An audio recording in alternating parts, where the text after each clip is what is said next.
चोला हर माटी ये जिनगानी जंजाल हबैगा कर ले दान धर्म काम प्रभु नाम जपले संगी यही जाही संग तोरे धाम।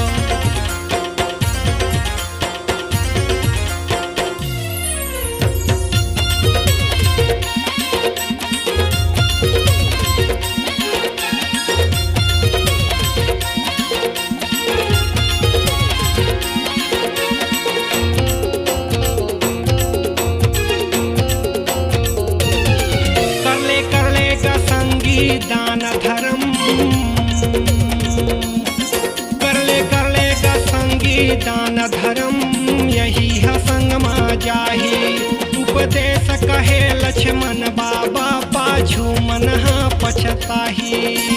काले के आए हस्ताले के जाबेगा हरि नाम मन मा बसा गा गा गा गा नहीं आवे कोनो संगी संगवारी मन बसाले प्रभु राम।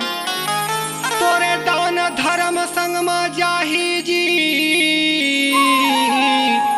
अमर कर ले तोरे नाम।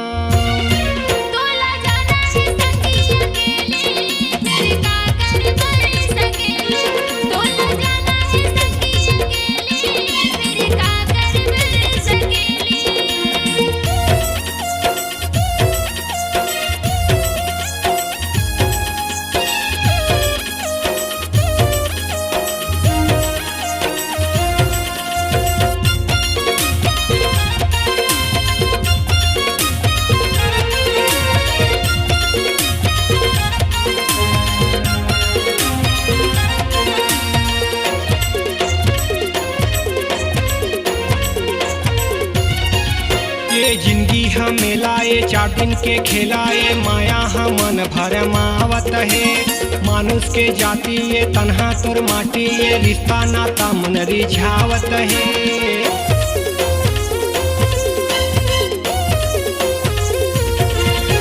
लेखा जोखा तोरे करम किताब में राखे धरे ऊपर वाला हिसाब में। महू कहत हो तहू कहत हसे मरना है एक दिन काबर नहीं समझे।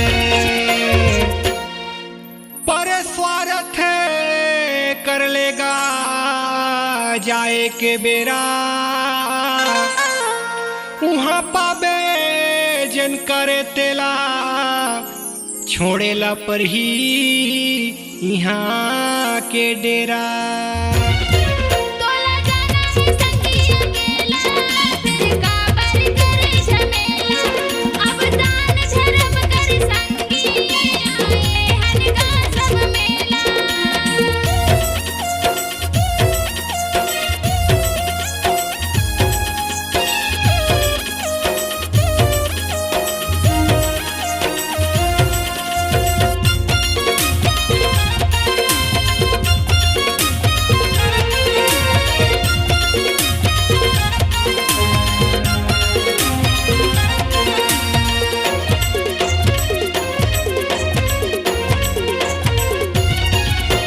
जिवला उबार ले भारी तुर भागे रद्दा बना ले मुक्ति के।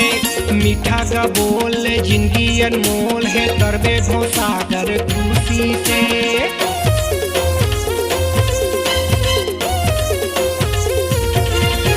झनगोठिया का झूठ बारी सबके रदा तय कर चिन्हारी। अमृत रस भरे भाव भजन माँ हृदय बसाले गराम रतन माँ। लक्ष्मण बाबा सुघर बानी कैथे गाजुबानी। दान पुण्य कर ले प्राणी मरना है सबला गाले संगी राम कहानी। तोला जाना है संगी अकेला फिर काबर करे झमेला। अब दान धर्म कर जग माया ये हनगा सब मेला। कली कली का संगी दान धर्म यही है संग